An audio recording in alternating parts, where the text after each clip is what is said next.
Hello' সকলোৱে নমস্কাৰ ল'ব।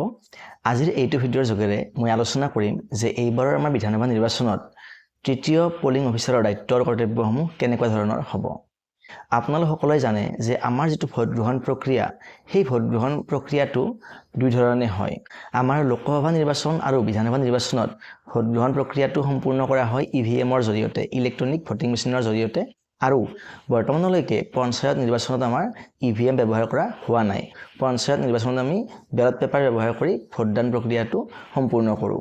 গতিকে যদিহে পঞ্চায়ত নিৰ্বাচন হয় তেনেহ'লে আমাৰ তৃতীয় পলিং অফিচাৰৰ যিখিনি কাৰ্যপ্ৰণালী সেইখিনি অলপমান বেলেগ হয় আৰু EVM হ'লে অলপ বেলেগ হয়। আমি ক'ব পাৰোঁ যে EVM ব্যৱহাৰ কৰি ভোটদান প্ৰক্ৰিয়াটো কৰিলে আমাৰ তৃতীয় পলিং অফিচাৰবিলাকৰ বেছি সুবিধা হয়। ইয়াৰ কাৰণ হৈছে EVMৰ জৰিয়তে বেছি সোনকালে আৰু সহজতে কামটো কৰিব পাৰি। তৃতীয় পলিং অফিচাৰৰ প্ৰধান কৰ্তব্য হৈছে যিটো কণ্ট্ৰল ইউনিট, সেই কণ্ট্ৰল ইউনিটটো নিজৰ নিয়ন্ত্ৰণত ৰখা। আমাৰ যিটো EVM মেচিন, সেই EVM মেচিনটো তিনিটা মেচিনেৰে আমাৰ গঠিত। ক'বলৈ গ'লে তিনিটা মেচিনৰ তাতে আছে। সেইকেইটা হৈছে কণ্ট্ৰল ইউনিট, VVPAT আৰু বেলট ইউনিট। বেলট ইউনিটটো হৈছে সেইটো য'ত এগৰাকী ভোটাৰে ভোট দিয়ে, মানে বেলট ইউনিটৰ চুইচবিলাক টিপি ভোট দিয়ে, নিজৰ পচন্দৰ প্ৰাৰ্থীগৰাকীক ভোট দিয়ে। লগতে যিটো VVPAT সেইটো হৈছে কেনেকুৱা, কাক ভোট দিছে সেইটো তাতে চাব পাৰে। অৰ্থাৎ যিটো ভোটিং কম্পাৰ্টমেণ্ট য'ত এগৰাকী ভোটাৰে ভোট দিব তাত দুটা মেচিন থাকে, এটা হৈছে বেলট ইউনিট আৰু এটা হৈছে VVPAT।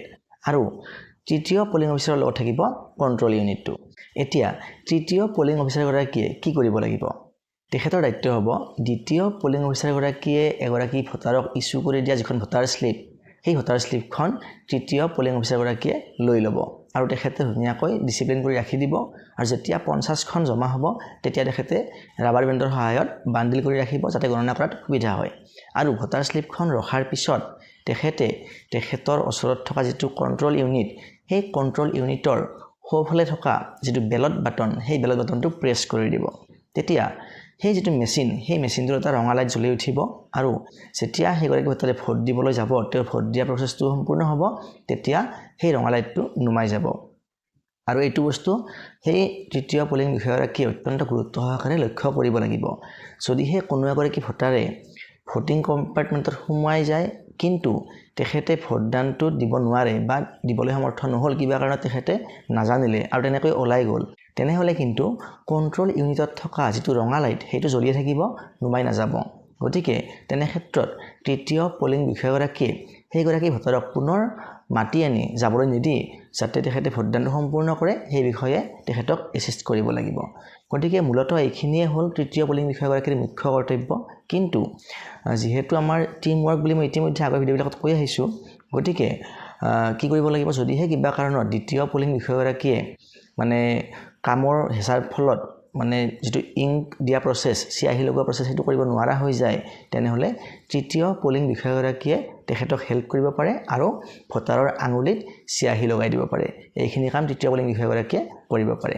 গতিকে ক'বলৈ গ'লে তৃতীয় পলিং বিষয়াগৰাকীৰ কামখিনি যদিও দেখাত সহজ কিন্তু অত্যন্ত গুৰুত্বপূৰ্ণ। কাৰণ কণ্ট্ৰল ইউনিটটো হৈছে অত্যন্ত স্পৰ্শকাতৰ বস্তু, য'ত সাধাৰণ ভুল হ'লে কিন্তু বহুতখিনি অসুবিধাৰ সৃষ্টি হ'ব পাৰে। গতিকে যিসকল ছাৰ বাইদেউৰ তৃতীয় পলিং বিষয়াৰ দায়িত্ব পৰিছে, আপোনালোকে অলপমান সজাগ হৈ ভালদৰে কামখিনি কৰিব। গতিকে আজিলৈ ভিডিঅ'টো এইখিনিয়ে। পৰৱৰ্তী ভিডিঅ'ত পুনৰ লগ পাম। ধন্যবাদ।